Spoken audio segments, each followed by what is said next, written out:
2019, and Masai got pretty emotional when talking about his now former head coach. When you see him and he says, good luck with those guys, that's tough. He means well. Former Boston Celtics head coach Ime Udoka is reportedly the front-runner to take over. Alex Sixero, City News.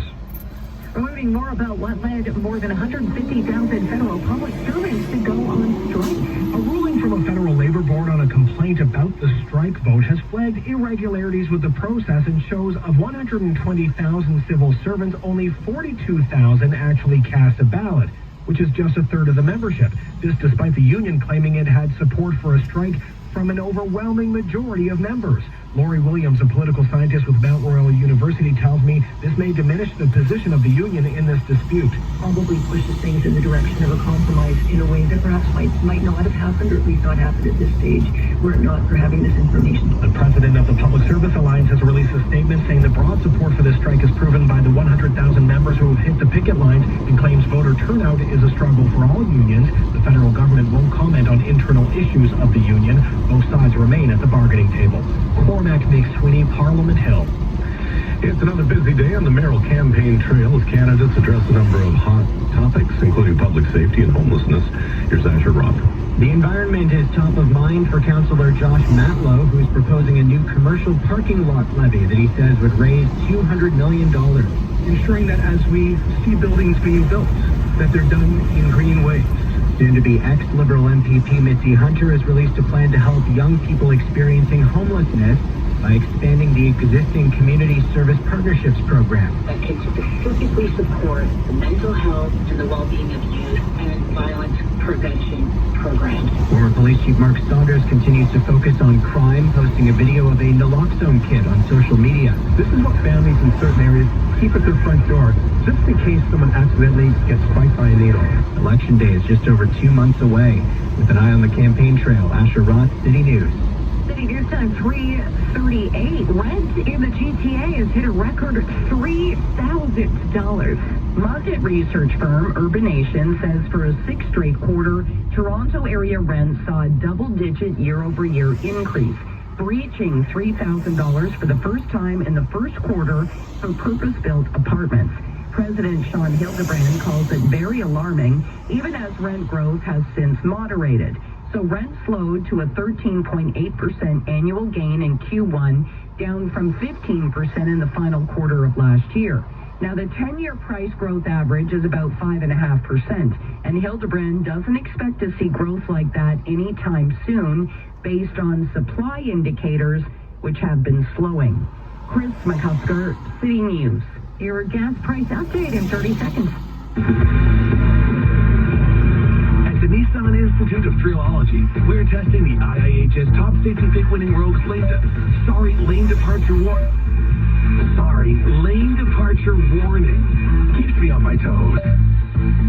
During the Nissan Test of the Thrill event, lease the 2023 Rogue for $99 weekly for only 24 months. Inventory available now.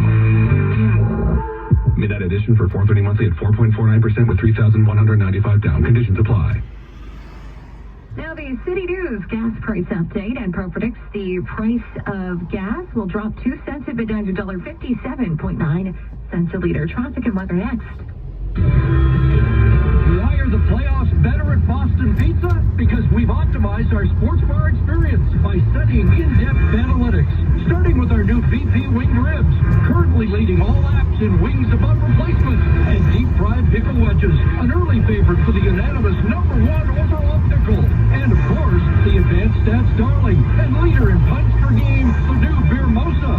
Catch the playoffs at Boston Pizza, powered by Analytics.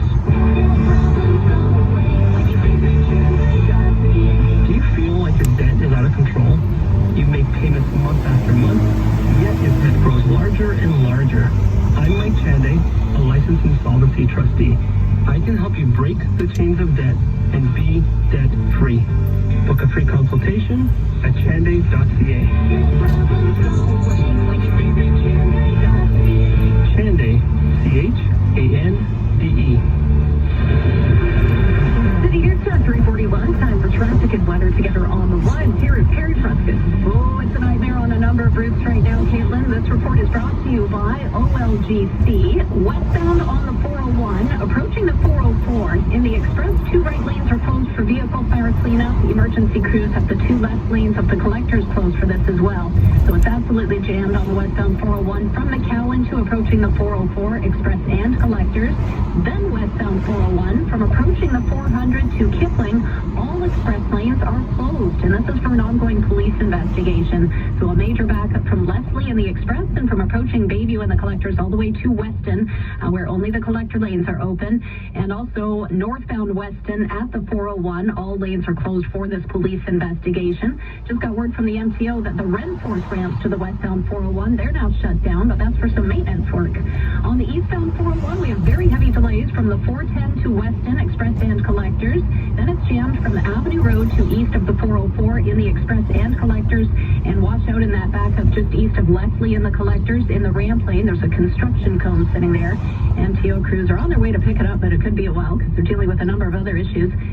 Slow go into the Durham region as you approach White's, alternately express and collectors to Brock Road, and then it's slow from Westney to east of Salem.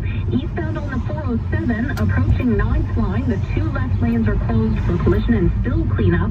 So a heavy backup on the eastbound 407, it's jammed from just east of McAllen to approaching 9th line, and we still have a full closure of the southbound 400. All lanes are shut down from Highway 89 to Highway 88. This is for a collision investigation. So delays southbound 400. It's extremely slow from south of Mapleview to Highway 89, and then traffic jams up again into the city from Finch to the westbound 401 ramp. We have a new problem on the northbound DVP. It's north of Bayview Bloor. The right lane is now blocked with a stalled vehicle. Delays on the northbound DVP 404 from Girard to York Mills and from Finch to north of 16th Avenue. Traffic is very slow on the southbound 404 DVP from south of Finch to south of Lawrence and from approaching Dawn Mills onto the Gardner, where we have a collision. Westbound on the Gardner, just west of the DVP, the left lane is blocked, so that's making delays worse from the DVP. It's slow all the way to the 427. Westbound Lakeshore, it's a nightmare as well from approaching Cherry to York and from Strawn to Windermere. Tonight's Lotto Max jackpot is an estimated $50 million, plus an estimated 2 Max Millions. Buy tickets in store or at olg.ca. Play responsibly, 18 plus. And now with the forecast, here's Denise Andriachi. Well, we stayed dry for most of this day with the lovely temperatures, which has been quite a nice change because ever since last Sunday, ever since Monday, Sunday was our last warm day, and then it's been below seasonal all week long. But today, quite nice. We're sitting at 19 at Pearson, 17 downtown, and 16 in Brampton. There are some showers, though, on our doorstep, and especially if you're going to be heading north of the GTA over the next few hours, heavier rain through cottage country. And also here we'll have some showers on and off throughout the evening. Overnight, steadier rain into tomorrow morning and afternoon, up to 20 millimeters. Temperatures are cooler tomorrow, around 10, 11 degrees for a daytime high, so just trending below seasonal. Our overnight low tonight, near 8. City News Time, 3:44. Now the Dynamic Funds Market Minute. Let's head over to the Business Center. Here's Phil Martino. It's a slow day for the North American markets on Bay Street. The TSX is up by 46 points to 20,676. On Wall Street, the Dow is up 18 points to 33,805. The S&P down by almost a point to 4,129. And the Nasdaq up by just 6 to 12,065. Oil is up 34 cents to $77.71 a barrel. Gold is down $26.50 to $1,992. And we have the Canadian dollar down 36 100ths to 73